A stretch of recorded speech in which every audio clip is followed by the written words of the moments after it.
everybody. It's Allie, and welcome to our Y&R Chat for Sunday, June 8th, 2025. Oh no, did Mariah kill somebody? No! I'm terrified now and so confused. Who was that guy? Was he an Ian Ward lookalike? Did she see him and then think of Ian Ward and then snap and just kill him?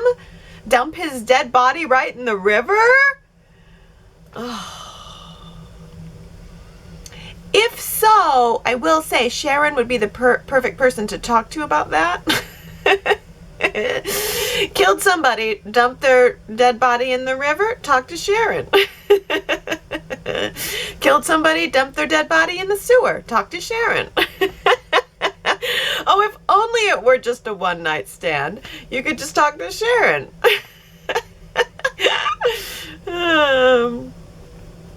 Oh no, what if it was a one-night stand and then she killed somebody and dumped their body in a river? You can still talk to Sharon.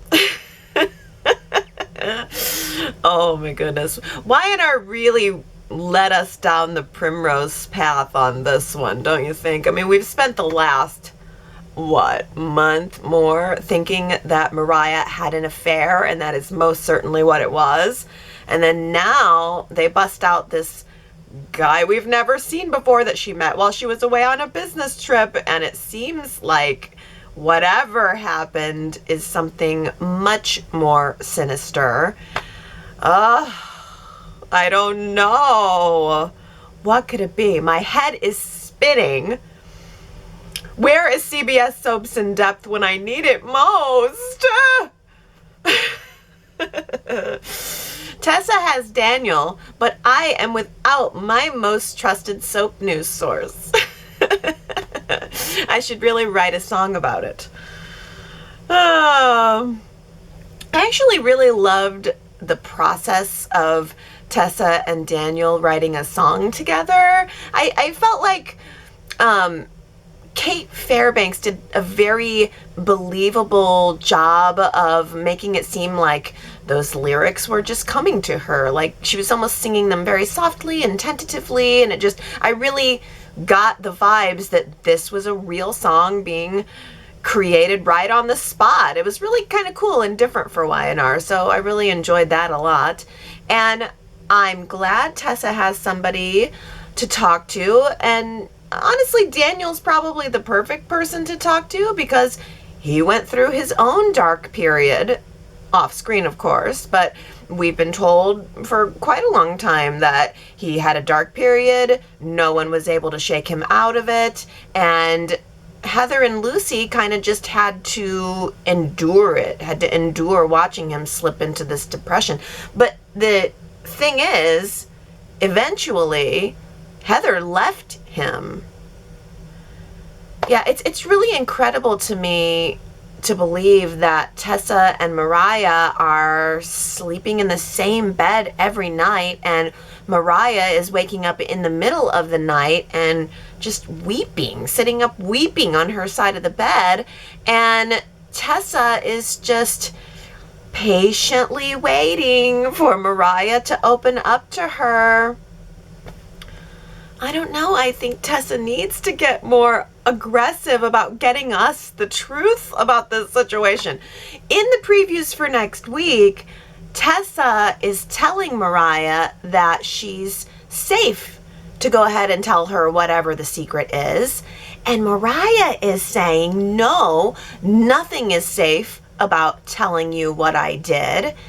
And that makes me think that Mariah did commit a crime, and by not telling Tessa, she thinks she's protecting Tessa's plausible deniability. Hey everybody, you know that big white building downtown? It's called a hospital. Can we please get coal there immediately? Why did we not get coal there immediately? Have these people ever heard of Genoa City Memorial? It's right next to the Genoa City McDonald's. You could just drop Cole off at the emergency room and then swing by the drive-thru for a burger. Can you imagine Claire in her fabulous rose dress standing in line at the McDonald's counter waiting for a 6-piece?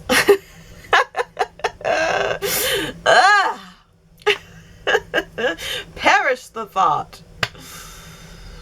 Oh my goodness, come on. Cole basically collapsed in the middle of the party.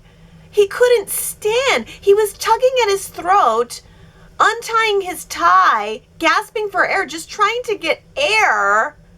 And they were all like, it's okay. Just let him go rest.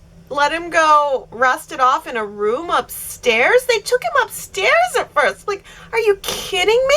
Put this man in a cab and get him to the ER. Make him go to the ER. They did take him back to the tack house and set him up on the couch so that he could sleep it off, you know. It's cool. Just put a sheet over the couch. Give him a little pillow. I thought the sheet was funny. I don't know, like, sheet over the couch so he, you know, doesn't get his sweat over from the deathly fever that he's spreading to everyone. He's got some kind of contagious disease and he's just spread. He came to the party, for crying out loud. I don't know why the man is not getting the medical attention that he needs and deserves. Cole doesn't really strike me as a man that is so stubborn that he would refuse to go get the help he needs. But luckily, the Newmans have access to a private physician, one who makes house calls. And the physician, did he say it seems like pneumonia? Maybe that was Victor. I can't remember. The conventional wisdom seems to be on screen that Cole might have pneumonia.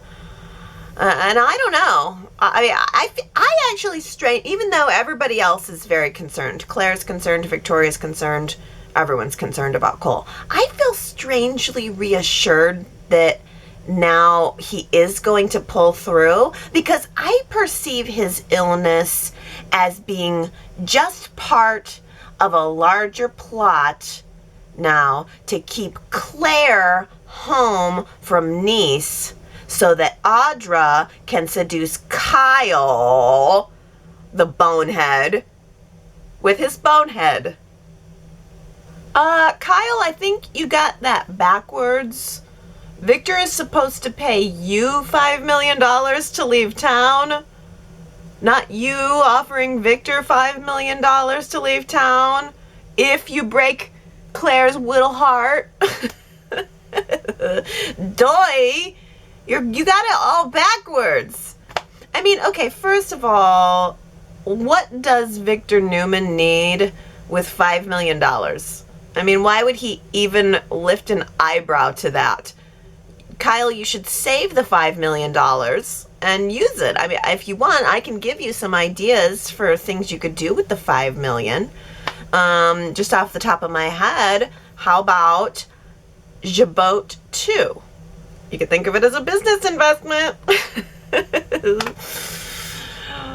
Okay, well, and then second, we all know Kyle is setting himself up for disaster here.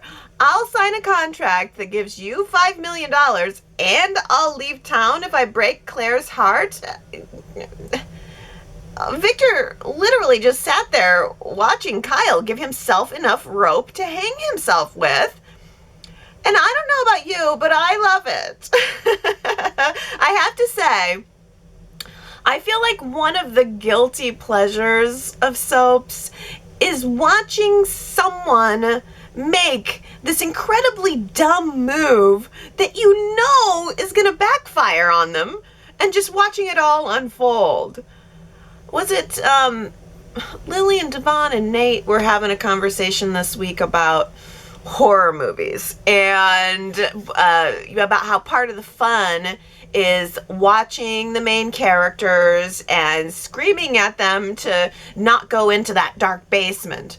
Well, I feel like the situation with Kyle is exactly the same. We're all screaming, Kyle, don't sign that contract. He didn't even read it. He didn't have his lawyer look at it. Oh, he almost had his lawyer look at it. He goes, well, okay, I'll have my lawyer look at this contract that you had drawn up. And then all Victor had to do was scoff at him just a little bit, played right into his emotion and his ego. And then Kyle goes, you know what? A second thought, go ahead and hand me that pen. I don't know. Victor definitely is not coming off as super likable in all of this, but Kyle really comes off as a dum-dum. With a big heart for Claire, but a dum-dum nonetheless. Oh, and also now, I have to agree with Victor about Kyle's speech at Nikki's party. Victor said he felt that it was calculated and coy, and I agree on both counts. It was calculated. They planned that moment to try to sway Victor, to try to make Kyle look good so that Victor would like him. And as for cloy, well, yeah, since when does Kyle have this much respect and admiration for Nikki? I don't remember them being particularly close. In fact, I kind of got the impression that they didn't really like each other. I don't know. I mean, I think everybody's trying so hard to make Claire feel accepted and make Claire feel comfortable and support Claire's decisions. But I feel like Nikki always treated Kyle kind of like how she treated Adam. Like, I don't really want you around. I mean, he is Diane's son, and Nikki can't stand Diane, but I mean, she is friends with Jack, but I don't know. He's Jack's son, so maybe that was why Nikki liked it. But he is certainly Jack's son, as evidenced by that speech. A real chip off the old block, and you know, I appreciated that moment. The Abbott men, Jack and his son Kyle, chip off the old block, cannot resist a speech. Jack had to get a word in at Nikki's party. That was so good, too. That was so good. It's just not a party without a Jack Abbott speech. It was perfect. He got everything in that he wanted to get in. Victor hated it. And speaking of speeches, by the way, I freaking cried when Nikki gave her speech about her life, but then also brought it back to Catherine and mentioned Catherine. And I just, it's hard to believe that she's gone and that she's been gone for as long as she has been. So I just want to say thank you, Y&R, for bringing that in. I will never stop appreciating the moments where the show takes the time to still honor her. Nick asked Sharon to accompany him to Nice. Okay, good for her. But I cannot believe that I'm about to say this. I am feeling no sparks between Nick and Sharon. They danced at the party. Devon and Nick talked about exes, and Nick denies it, yada yada. But I don't feel anything between them. Even Chelsea and Adam were talking about how obvious it is that Nick and Sharon are still in love, and that Sharon wants him at least, and that they're probably going to get back together. But I didn't feel it. And then there was a scene where Nick and Phyllis caught up at Society, and to me, I felt sparks all over the place between those two. I mean, Phyllis could have sparks with a lamp post. But I felt it. I feel like Nick is the only guy in her life that both accepts her, but also is not afraid to rein her in a little bit. They have and have always had a really great rapport. I really liked that scene. And was anyone else absolutely fascinated by the barrette in Phyllis's hair during that scene? Phyllis in a barrette. I mean, until I saw the barrette, I never really realized that Phyllis's hair is never styled. She's like me. It's just, down, always down. We don't need to put things in it. We don't need to put things in the hair. But then when I saw her, I was like, this barrette, what's happening here? Suddenly I don't feel safe. It's okay, because the next scene on Friday, she was right back to that long hair, looking real good. But yeah, the barrette. Hey, that sounds French. Barrette. Take Phyllis to Nice. Her French is fantastic. Baguette, croissant, au revoir. Oh my goodness. Is there no scene that she can't steal? It was so funny and so fun, and I think Phyllis is gonna fit right in Nice. Now that Amanda has snagged her an invitation to the Dumas party, the Friday the 13th Dumas party. But I don't know, I thought that Phyllis was supposed to be crashing into Dumas' office with Amanda, asking to join forces. But she said that didn't work out. So plan B is just to get an invite to this party, which apparently is not very exclusive. If Dumas told Amanda, yeah, sure, your random friend who I don't know can join. But I have to say, I really have enjoyed the build-up around who was invited, who wasn't, who's good enough to make the guest list, and who's a total nobody. The party we were supposed to be having was the Abbott Communications launch party, but now that's been postponed. Oh my goodness. To love Billy is to be frustrated by Billy. They go hand in hand. He's canceling the Abbott Communications launch party to go to Nice to get involved in this whole Dumas drama nonsense that he really doesn't need in his life. Bless him. For my entertainment. But it's still like, really? I thought that Abbott Communications was supposed to be your big chance, and you're just going to go ahead and put that whole business plan on hold, and Sally's just going to go right along with it. I appreciated the resistance that she did throw up. She said, hey, I sacrificed my entire career for this company. But then he was able to so quickly smooth it over with the fact that, yeah, but romantic vacation, smoochy. Makes sense to me.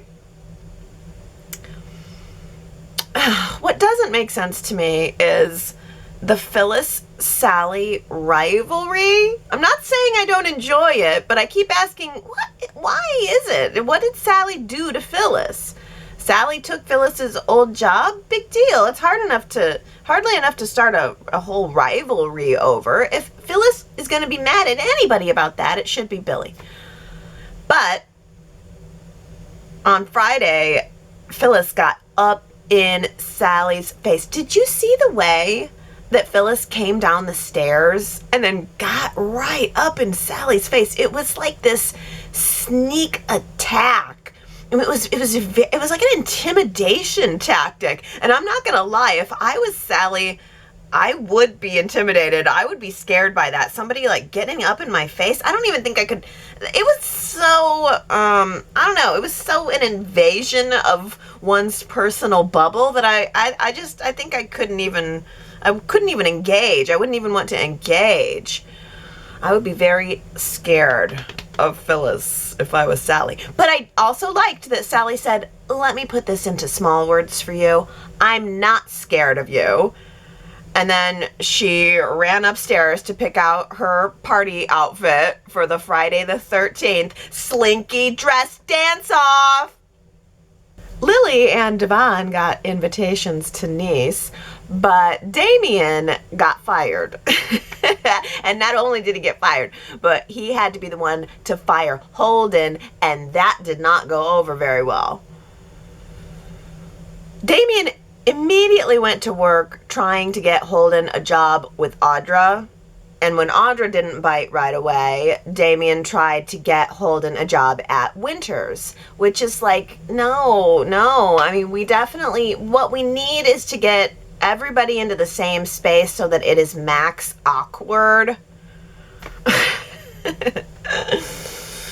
Holden was definitely not happy to take Damian's handouts, and I don't know if it was just the anger talking, but Holden said that he was tired of doing Damian's dirty work. But to hear Damian tell it, they both had bailed each other out of a lot of jams. They're like besties. Damian says he trusts Holden more than anyone. So I don't know. I'm not sure what the dynamic is there, but it's definitely set up to be more of a rivalry right now. And I don't know. I trust Holden less at this point than I trust Damian, which is probably foolish. Because I'm sure that it would be smart of Y&R to lure me in with all of Damian's smoothness.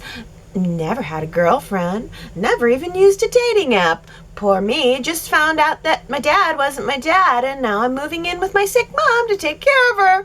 You know, they've made Damian such a kitten, and they really need to flip it. They need to make Damian the devil to really shock me here, and then maybe tell us that Holden was the one who was right. I mean, they've painted Holden as being shady and Damian as being totally above board, so I think maybe we might be in the process of shifting that.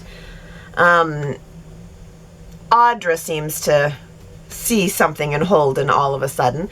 I feel like Audra has got her fingers in way too many pies right now. Nate and Amy, Victor, Kyle, Holden. Yeah, it's just a little too much. She's not focused enough.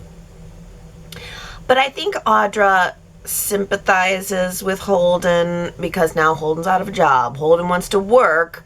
Holden has something to prove and nowhere to do it. And that's exactly the situation that Audra has found herself coming out of. So I think that's exactly why she's going to change her mind. She's going to identify with that, let him work with her at Vibrante, which is also going to give Holden an interest in screwing over Kyle. Because screwing over Kyle means more funding for the company. I think Audra and Holden should just work at Winters. I think everybody who's in that circle needs to just work at Winters. Have we even ever seen Winters? Let me ask you that. Have we had an office set? Because I don't think so. We need an office set for Winters. Then Nate and Holden can bump into each other every day, competing for Audra's affection.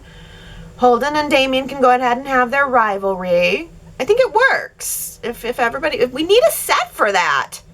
And then we need to get Amy a job there too, especially now that she has got a new lease on life. We can give her a glow up, get her some business attire, and get that woman into some scenes. Because I swear that her enthusiasm in that park scene especially, it's just, I've never seen anybody make so much out of so little. I can't take my eyes off of her. She is so compelling. Every single word that comes out of her mouth means something somehow, even if it's just the littlest line. She just has this way of giving meaning to every single line, and I love her. And I think she's real wise and real friendly for now, but I'll tell you what, I would really like to see Amy go head to head with Devon and Lily over something someday, because Devon and Lily have been left unchecked since Neil died. They don't have anybody challenging them. And I'm loving all the family togetherness for now, but someday I want to see Mother Amy get in there and get up in Devon and or Lily's face. War is war, regardless of when and where. There's no way you're going to get this quote. War is war, regardless of when and where. Who do you think said it? Well, if you think you're good enough, if you think you could get this one, go to yrchat.com and find out if you're right. Now, speaking of Devon, Brent says, does anyone else have a problem with Devon still calling Victor Mr. Newman? What is that all about? Why hasn't Victor given him permission to call him Victor instead that he do so, or insisting that he do so? Yeah, I had never picked up on that, but you're right. Devon is always very, yes, Mr. Newman. I think he's trying to maybe be respectful because, I don't know. Maybe, Devon he was, raised in an orphanage too, right? Wasn't he? I kind of remember Devon's beginnings as being in and around a rec center that Victor had built. I think Devon started showing up. Victor had built a rec center and Devon started showing up around it. And so maybe there's that respect that has always been there, but you would think it would maybe go both ways by now, and especially since Devon is married to his daughter. Naomi says, if I lived in GC and was acquainted with TGVN, I would address him as Mr. Newman too. He's like the godfather of GC. People stand in line to offer respect and information, or they have a handout asking for a job or startup money. Step out of line and your favorite horse is beheaded and you are excommunicated. I found it surprising that Victor would not even speak to Michael at Nikki's party. I rest my case. My point is, Devon is wise to show respect and maintain distance. Oh, I like that he's wise to kind of maintain some distance there. That's funny. Yeah, that might be strategy. Sharita says, if my theory is right, and Dumas is actually a recast of Kane Ashby, then firing Damian makes total sense. Classic Kane move. Eliminate the competition and make a dramatic play for Lily, his one true love. Honestly, I wouldn't put it past him to have a little secret win Lily back playlist. Damian? Look, he's nice enough, but let's be real. Lily enjoys the attention more than she enjoys him. He's given lovesick puppy energy, and she's just tossing him the occasional treat. There are no real sparks, just polite smiles and safe conversation. Now, Holden, that's a different story. There were actual sparks there, the kind of tension that you don't fake. And here's where it gets juicy. If Lily and Holden reconnect, Audra is going to lose her perfectly lined mind. Nate knows she and Holden dated casually, but he clearly doesn't know it was a capital S serious. And since Nate is Lily's cousin, we're on the verge of a messy, multi-layered romantic drama with family drama seasoning, and I'm eating it up with a spoon. Oh, Sharita, are you a writer? That was fantastic. So good. I really feel like Holden was extra hot this week for some reason. I'm not sure exactly what it was, but I think it was seeing him lose his job maybe, and he was in the mix this week in a little bit of a different way. He felt a little different somehow this week, but I was noticing Holden's attractiveness this week as well. About Kane, I love the idea that Kane could be Dumas, but I really wish it would have been Daniel Goddard. If it does turn out to be Kane and it's a recast, which I think is not a bad theory, it is going to be like, oh man, why not Daniel Goddard? Because at the end of the day, Dumas is Billy Flynn. It's Billy Flynn. Y&R cast this guy. So he's who it is. So I think there's a really good chance that, yeah, it could be a recast. It could be Kane. Why else is Lily going to be so hell-bent on finding it out? And just watching some of her reactions through the week, I think does give credence to your theory that that's exactly what it could be, who it could be. I mean, Kane left, they say this guy came up on scene about 6 years ago. Isn't that about how long Kane's been gone? I don't know, maybe more. Oh, well, moving on. Sharon W. says, the brief scenes between Phyllis and Sally next to the athletic club's stairway were priceless. We want more of this. Letting Phyllis sneak up behind Sally and then later whispering boo to her caught me off guard and were so funny. Phyllis inquired whether Sally is playing a carny con from her days in the circus. This seems to be the beginning of the cat fight between the two, and will undoubtedly be the source of much amusement in the weeks to come. Speaking of catfight, Russell says all Sally needed in that leopard print dress was a cat-eared headband, black nose tip, and whiskers. Meow. No kidding. That had to have been a visual signal that we are headed toward catfight. I also, by the way, did like that Phyllis brought up about how Sally dates all these guys for a job or for business funding or whatever, and Sally goes, I'm paying Nick back every penny, just so you know. So Sally is still having to pay Nick back on a business venture that failed and she doesn't even use anymore. Oh man, she's in debt. She needs this to work out. Speaking of Nick, Diana says, it didn't register with me until Kyle bought Nikki the bracelet with all the names of her grandchildren on it that Nick is a grandfather. I think I didn't realize this because it has never been mentioned by any of the characters that Harrison is Nick's grandson. We know Harrison is not Summer's biological son, of course, but that's irrelevant. Summer is Nick's daughter, and she considers Harrison her son. I have never once heard Summer say, let's go see Grandpa Nick. Nor have I ever heard Nick ask Summer how his grandson is doing or when can he come see him. Nick clearly is trying to dodge this fact. He clearly isn't ready for the title of Grandpa yet. I only ever hear time to face the music. Nick, you're a grandpa. That is such a fun observation, Diana. I never would have thought of that, but you're right. I mean, technically, Nick should see Harrison as his grandson. There was a little bit of talk this week about Summer, and oh boy, she's really in love with that guy in Italy or wherever she is. Yeah, I think this is all during the period of time where they weren't sure if Allison Lanier was going to be renewing her contract. That's my view of it. I feel this is a classic soap move. Contract negotiations are looking sketchy, so we're going to leave it on a note. And within the next couple weeks, I think we should expect some kind of resolution on Summer's character. By the way, the bracelet,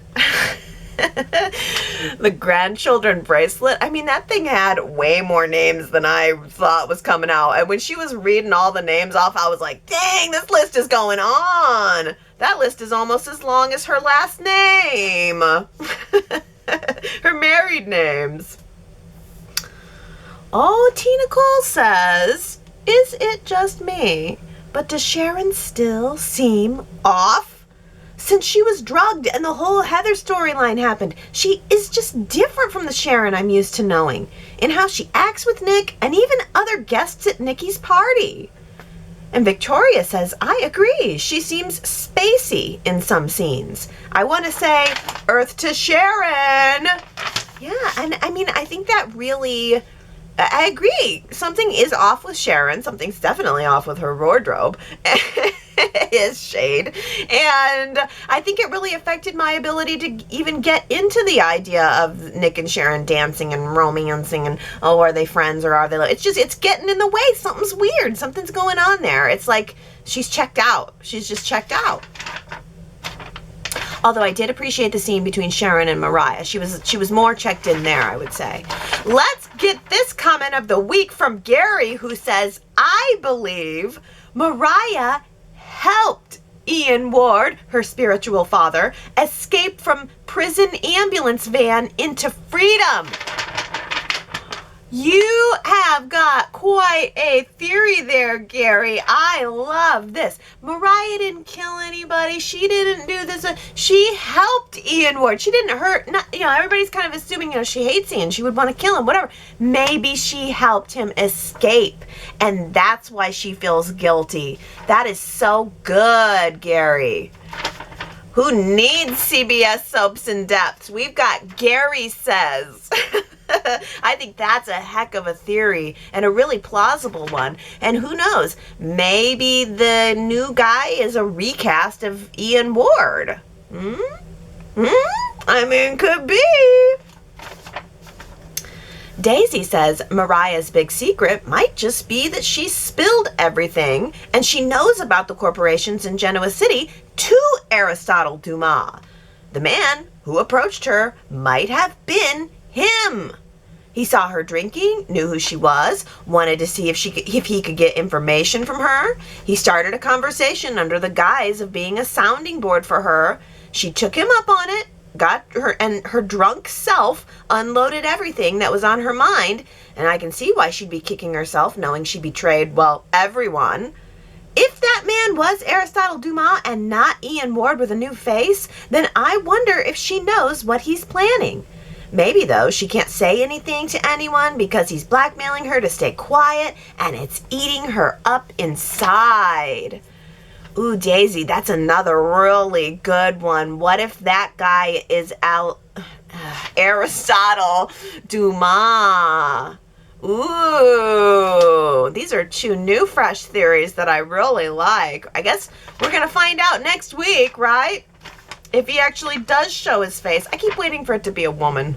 It's so assumed that it's a man that I keep thinking it's going to be a woman. Russell says, Cole is an Agatha Christie fan? Nothing more current? Yeah, really. He's a writer. He's a publisher. The best we could come up with here was Agatha Christie. Steven says, Google AI confirms two things. Cole has symptoms of ricin poisoning, and Victor was previously poisoned with ricin, apparently by Eve Howard back in the mid-1980s. Just saying, payback to Cole? Ooh, is it possible that Cole is being low-key poisoned? And if Eve Howard was poisoning Victor, maybe her sister Jordan is poisoning Cole as revenge. That's interesting. I think we need a poll this week to ask if you guys believe this is death for Cole. I mean, we've been speculating about this for a couple of weeks, but somehow this week I felt more alleviated that Cole being sick was just a plot tool to keep Claire home from Nice to serve the larger plot of Audra seducing Kyle. But I want to know if you guys think that Cole is really a dead man. YRChat.com if you want to vote in the poll this week and tell me if Cole is walking dead or if there's any chance he's going to survive this. Connie says, Kyle's prenuptial type contract between boyfriend and grandfather is a step too far for me. How do you legally define breaking a heart, and how is it possible to litigate dating? Followed by a clause to have Kyle leave town, which is ludicrous and unenforceable agreement for a man with a child and other immediate family living in town. Next, contracts are meant to be mutually beneficial. What does Victor pony up if no broken heart occurs? And how are Kyle and Claire legally compensated? Lastly, the biggest problem is that Claire is not a witness or a participant in a chauvinistic contract that allows men to dictate her happiness. I'm very disappointed by a writing staff that seems to think this storyline is plausible or acceptable to any audience, and certainly to independent and free-thinking women in that audience. Huge thumbs down from Connie. Oh man, I never really thought about it that way, Connie, but that's a very good and legitimate perspective. It's icky. It's unenforceable. It's icky. And I mean, yeah, it does, again, just like a lot of the decisions that are being made by GC women and being portrayed of GC women lately, it makes Claire look kind of weak. Like she's just something to be, I don't know, negotiated over. Yeah, if Claire knew this, I think she would not be very happy. Would it be ironic if somehow the fact that Kyle did this at all is what leads to her heart being broken and therefore the contract being validated? He didn't tell her, right? I'm pretty sure. Hopefully I'm not wrong on that. But I don't think Claire knows about this, and that's the ickiest of all. And she wouldn't have agreed to it if she would have known. Well, Sue W. says it is also silly and clearly makes no legal sense, but I'm getting a kick out of the whole thing. I figure soap writers, of course, know that viewers can't possibly buy their stories as reality, nor think that characters represent for real people. Although, I do know women that let men dictate their happiness, Or, I don't know, maybe soap writers actually do think viewers are stupid. Oh well, count me in as sucked in. Anyway. Also, Sue W. makes a really strong point here that Victor always wins. Much to many real-life viewers' chagrins and complaints, but not me. As a soap constant, I love it. Eric Braeden has embodied Victor Newman with every smug face and smirk he flashes, yet also gives Victor great heart on terms definition unique to Victor Newman. I can't nor don't want to imagine Y&R without his dirty dealings. So yeah, back to the point, seems like Kyle is headed for yet another comeuppance. I guess, and yeah, that's kind of what I enjoy about it. I enjoy watching Kyle be a dum-dum. Knowing that he's walking into this trap. Watching people walk into a trap that you know is a trap is strangely satisfying. I think it just makes me feel smart, you know? Ooh, Sharon W. says, I really have to brag on the wardrobe chosen for Jack and Diane, and especially before Jack put his suit jacket on. The soft blues worn by this loving couple were so becoming and stylish. It was especially noticeable since Diane seems to like wearing blacks, grays, and purples. She looked really pretty alongside handsome Jack. Oh, I'm so glad you mentioned that because I thought that was so beautiful too. And Diane has big blue eyes. So that light blue blouse really highlighted her eyes. And you're right, she is usually in a darker color. But I immediately snapped up to that too. The fact that that was a gorgeous color on Diane. Jack also has blue eyes, so it was a gorgeous color on him. They looked so well styled together. This is, again, week after week. The wardrobe department is killing it. Nikki looked amazing on Friday. The colors, like there was just this purpley color. Phyllis's dress was like watercolory. I mean, it's just, Audra had this cool bare midriff tight dress. The wardrobe is just outstanding. Outstanding right now. Oh, hey, I asked you guys last week about Harrison. Are we liking Harrison? Do we give him a thumbs up or a thumbs down? He squeaked by, I'll tell you that. 57% give Harrison the thumbs up. 43% give him the thumbs down. Marianne V says, I like Harrison. He's smart and adorable. All the kids can be too much at times, but Harrison, not so much. But Heather K says the part in the park was way too much. This is not about the actor who does a great job playing the 2025 version of Dennis the Menace. It's about the writers making him into a cartoon character. No kid behaves this perfectly. Nothing affects him. The most talking back he says is, "Aw." I'm ready to hear him say, "Shucks, Dad." It's just so scripted, unbelievable, and in my opinion, annoying. Yeah, no doubt, soap kids are definitely not believable. And yeah, I mean, Harrison's perfect. He's perfect, and perfect is unbelievable. Robin says, I'm happy to hear another chatter finds the character of Harrison annoying. He would be great if he didn't say everything like he just found out Christmas is every day of the year. He's too overly excited and happy about every little thing. Of course, the actor that used to play Harrison just stared with big eyes and said nothing. So can't we meet in the middle? I hate to criticize a kid, so his acting coach should just tone him down a little notch. Maybe a bad mood now and then would be good, like Adam's chip off the old block Connor, or big kicking and screaming tantrum when he doesn't get his horse demands. I'm glad I got that off my chest. Well, maybe, I think you're both sort of hitting on the same point, that it's just he's not realistic. And Sue W. would probably say, well, we don't watch soaps for realism, so it's tough. Maybe balance is the answer. Ooh, Sharon W. says, Diane, are you free? I believe Sharon's sofa needs a refresh. I'm hoping for something other than rose or pink. No, Sharon W., no, don't give Y&R any ideas. I don't want a remodel of Sharon's house. I forgot it's been a while since we've been to Sharon's house. But then the second, that scene opened up, Sharon and Mariah, I was like, wow, Sharon's house. I forgot this place existed. It feels like forever since we've been here, and it has been. Oh, but the couch. No, no, no. Don't give Y&R any ideas. Okay, all right. I'll give permission to replace the couch and also that dragonfly chair. But everything else, touch it and die. Oh boy, just want to say a quick thank you to everybody who messaged me this week, texts, voicemails, emails, comments. Oh my goodness, you guys blew me up. I really needed that. That was a nice little boost for me. It was great hearing from you. If you're interested, you should go to yrchat.com/storylines and sign up for my email list.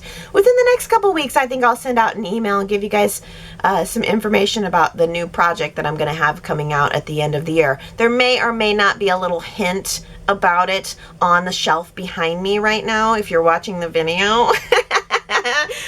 There might be something on here that could be just a little visual hint if you're into guessing. But if you don't want to guess, yrchat.com/storylines. You can sign up for my email list. I'll send out some information about that, and that's just a good way to keep in touch. You'll also get the voicemail number. You can call or text that as soon as you sign up for the email list, and it's really been nice getting those extra messages this week. That definitely gave me a boost. So thank you, everybody. And boy, let's see, next week's the big week. Friday the 13th.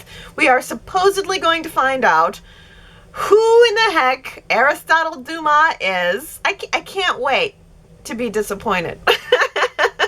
Why do I feel like that's where it's leading?